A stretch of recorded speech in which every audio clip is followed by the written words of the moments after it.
What's going on, guys, and welcome back to another episode of my Next Gen Career Mode. This is episode number 40, and we start today's episode off by seeing that the board have came to us and basically given us a really nice message, just saying that they're happy with the performance we've been doing as Hertha Berlin manager. They're happy with the progress we've made, obviously, and yeah, everyone's happy. You know, the board are happy, the players are happy. I'm, believe it or not, happy. So everything's going well at the moment. You know, everything's going really well. And you know, despite selling one of our key players, one of our best players, Lasogga, in the January transfer window, despite selling one of our brightest young talents at John Anthony Brooks, the centre half, we've replaced them with some fantastic players, and everything's going really well. You know, everything's going fantastically well. And of course, in the Champions League, things are going incredibly well because despite my beliefs, we actually made out of the group stage. Of course, we finished in second place, and we now have the round of 16 matchup here against Juventus at home at the Olympia Stadion here as the Serie A giants come to Germany. And yeah, I could not believe we made it through our group stage. I did not think we would, but we did. We managed to see off Sporting and easily Zurich, and we finished in second with Barcelona top in the group, which means we do take on Juventus here for the round of 16 game. And hopefully we will do okay. And the first chance game would actually fall to us in the 4th minute as Serge Gnabry completely destroys Chiellini. Goes on the right hand side, brilliant sharp pace, swings it across. Courtois fumbles it, and Sigurdsson, I didn't press circle quickly enough. If I did, Sigurdsson would have headed that into the open net, and unfortunately Juventus cleared the ball away. So what a chance for us to take a shock early lead in this game. But the following chance would fall in the 28th minute, and again it will come to us. All the early possession and the early chance will come to us, and as our right back Sebastian Young picks out Kevin Volland, he beats Bonucci with a fantastic turn and a brilliant finish into the bottom corner as well. And I said as well, you know, we did sell Lasogga in the January transfer window, but of course this guy is looking like the perfect replacement. It is another goal for our new striker Kevin Volland, and that was a lovely goal as well. He turns Bonucci with a fantastic touch there, gets onto his stronger left foot with the fake shot, and he drills it into the bottom corner. Although, you know, looking at that goal again, Courtois, a very big goalkeeper, should he have at least stuck a foot out there? I'm not sure, but still he didn't. He just stood by, watched the ball go into the bottom corner, and that made it 1-0 to Hertha Berlin. Maybe I'd be very critical to blame the goalkeeper for that one, really, but still, I guess it was just the way he struck the ball. I didn't think there was too much power on it, but still, 1-0, and Kevin Volland gives us a shock lead in this game.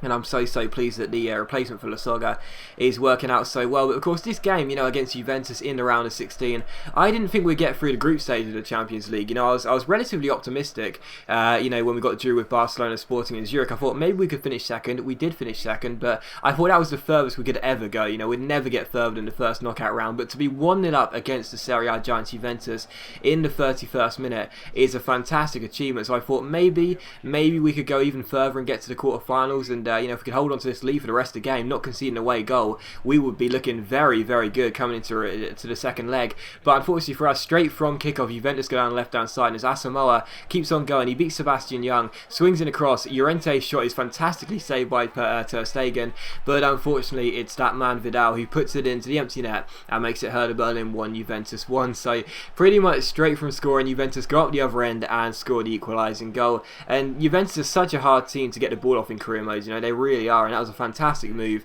and a great finish by Vidal after Ter Stegen couldn't keep hold of Llorente's shot. But still, one apiece. But in the 37th minute here, another good chance as Vidal finds Asamoah. He finds the former City striker Tevez, who plays it back to Asamoah. He ends up swinging in across, and Fernando Llorente wins the header, puts it past Ter Stegen, but thankfully for us, the goal was chalked off because Fernando Llorente, the former Bilbao striker, was offside. So he was causing us some real problems with his aerial presence, but thankfully that goal did not stand because he was just offside. So thankfully the linesman did go to Specsavers because that was a fantastic decision. So still one apiece, but in the 63rd minute, Vidal gets on the ball and crosses it in, and again, it's the crosses into Llorente, causing us some real problems, but thankfully this one goes just wide of the post.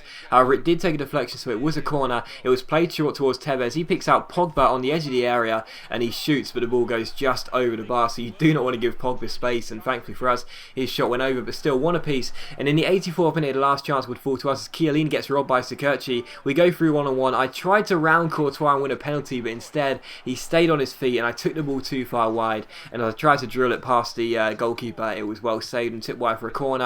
And from that corner, Sigurdsson picks out Robin, but unfortunately Courtois has a simple save, so still one apiece. The actual last chance to game would fall here in the 90th minute as Asamoah keeps hold of the ball and finds Vidal, the goal scorer. Vidal plays it back to Giovinco. He finds Marchisio here.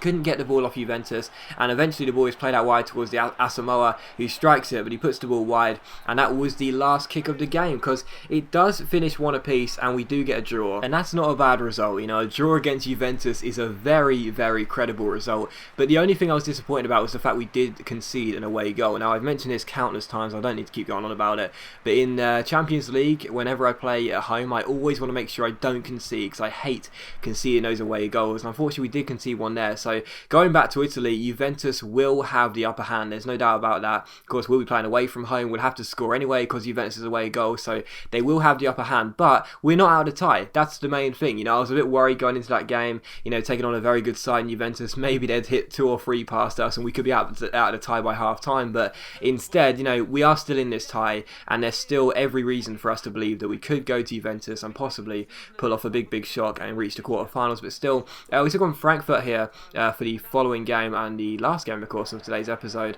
And to take on Frankfurt, of course, Sebastian Young will be playing against his former club, although I did decide to rest quite a few players in this game due to the fact that, of course, the Juventus game was being played in midweek, and we had to rest quite a few players because, unfortunately for us, I said before, the stamina problems in this club is quite poor. There's a lot of players who don't seem to be able to play midweek games as well as the weekend games. We did rest quite a few players, and well, the first chance this game would fall in the 4th minute, and unfortunately for us as well, the first goal would score in very, very unfortunate circumstances. And I've said before, when your luck is out, it really is out, and unfortunately for us in this game, my luck was going to be completely out of the window. Unfortunately for us, I think it was Flume who took the shot for Frankfurt, and it took a massive deflection off of his teammate, and it just scoops up in the air, and Ter Stegen can't get back on his line on time, and he can't claw the ball away. It goes into the back of the net, and Frankfurt do score the opening goal of the game. It was just such a shame to concede so early on to such a ridiculous goal, but still, that's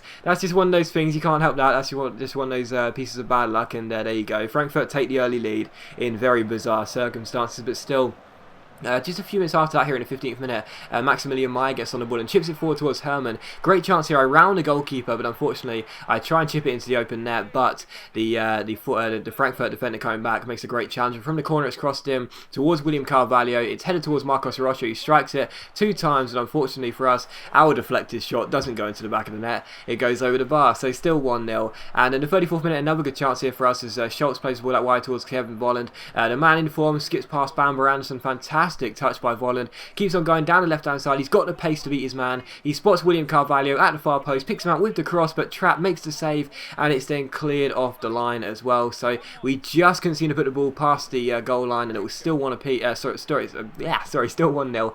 And in the 45th minute here, Ter Stegen is called into action there to deny Flume with a very good stop there, and it's still 1-0. In the 59th minute, we had a free kick. Bad Stuber, the former Bayern Munich defender, would stand over it here. I was wondering who to give it to. Maybe give it to Kevin Volland, but I thought, now take aim with the centre half. Could we score a great goal from this free kick? Unfortunately not. It's tipped wide by the goalkeeper, and it is still 1-0, just coming up to the hour mark. And in the 78th minute here, all the chances were falling to us really, but as Frankfurt got on the ball down the left hand side, it was eventually crossed into the centre, and unfortunately for us, well, fortunately for us I should say, the deflection was tipped just over the bar. So very lucky piece of defending by me there. Wasn't really covering myself in glory at the back, and it showed as well, because in the 89th minute, Frankfurt went down the left hand side, came forward and struck it. The shot was blocked, but eventually it was played to the far post, and Ter Stegen couldn't keep out the shot. It rebounded into the roof of the net, and Frankfurt made it 2-0. So unfortunately for us, we lost this game by 2-0. You would not have predicted that at all coming into this game, but I did rest quite a few players, and some of the players were unfit, not feeling very well, but unfortunately we did lose the game 2-0, and that is a very disappointing early loss. Well, very disappointing loss at home, I should say, because usually we're very good at home, but unfortunately that's a disappointing 2-0 loss. We didn't expect it, and unfortunately we got it. So a 2-0 defeat at home to Frankfurt, and that was not good news at all. But to end the episode off, we have a squad report, and we also have a look at the league table as well, so you can see how the players are doing and what stats they are increasing in, or what attributes I should say. The squad's looking good. Very good amount of young players in here developing for the future, and I'm very pleased that Ginter hasn't decreased in a single rating despite his long-term injury. Everyone's looking quite good. I'm very happy with it. And I'm still a bit disappointed that Herman and Maya haven't grown a single rating, but that's just one of those things. But everything's looking good. Every player's looking very, very good. I don't think there's a single player decreasing in terms of attributes, so everything's looking decent at the moment. And yeah, we can start planning for next year eventually and see what business we want to do in the summer in terms of selling and buying. Here's a look at the league table as well. As you can see, 25 games in, we got 55 points, 2 points off the leaders Borussia Dortmund. So maybe we could cause a real shock, but to be honest, I'm just going to be happy with a top 4 finish again.